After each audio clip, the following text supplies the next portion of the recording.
With the election less than 3 months away, President Trump is one of the rare figures in American history who knows how to fire up the grassroots, who inspires confidence in people that might not be political animals normally, but have faith in this man, faith that President Trump will look out for them.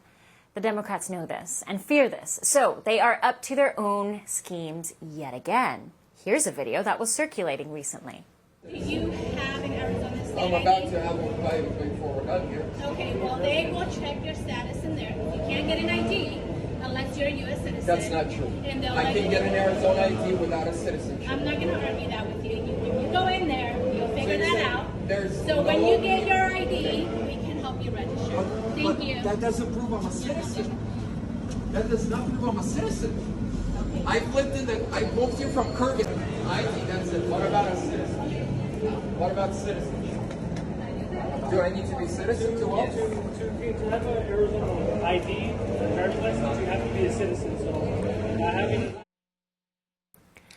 A Democrat organization named Poder Latinx just got their hands caught in the cookie jar, registering voters outside a DMV in Phoenix, Arizona, according to that video, without requiring proof of citizenship. And you saw how that woman was dancing around the question. It was very interesting. So Poder Latinx tells voters they only need to show a driver's license to register to vote, which does not prove citizenship. So how many at this rate have been registered and indeed voting? There are over 40,000 registered voters in Maricopa County who have failed to provide proof of citizenship. And if you remember last election, Arizona was won. The entire state was won on just a few thousand votes between Biden and Trump.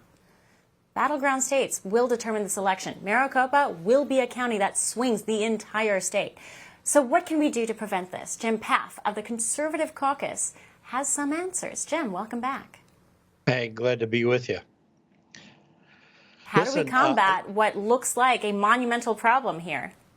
Yeah, well, we combat it by continuing to put light on it. So the Supreme Court ruled this year that the Arizona law that requires proof of citizenship for voting is valid. There was one minor aspect of it that is an important aspect of it, but they substantively set this up. There is only a requirement to have a valid resident card to get a driver's license in Arizona. This is a huge issue. So what needs to happen is people need to get registered with their local party, county party organization to do poll watching, and they need to aggressively require citizenship at these voting locations. That's going to be hugely important. Then when the vote's counted, you need to make sure, and we've had lots of problems in Arizona and in Maricopa County with vote counting in recent elections. So people need to get involved so that they can become a watcher, and they need to tell their state representatives, their congressmen, that they demand that this be done right. Those are some key things they can do.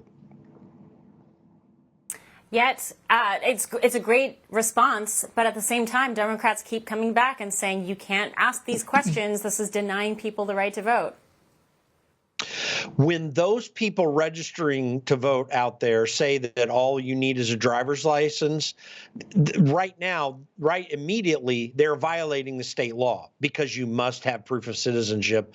A driver's license in Arizona is not proof of citizenship. There are citizens getting them, and you can use citizenship ID, but you may also use non-citizen ID. So that they're breaking the law. There needs to be a challenge to these voter registration things that groups like that are doing outside the license branch. By the way, shame on Republicans for not being out there to register people to vote as well.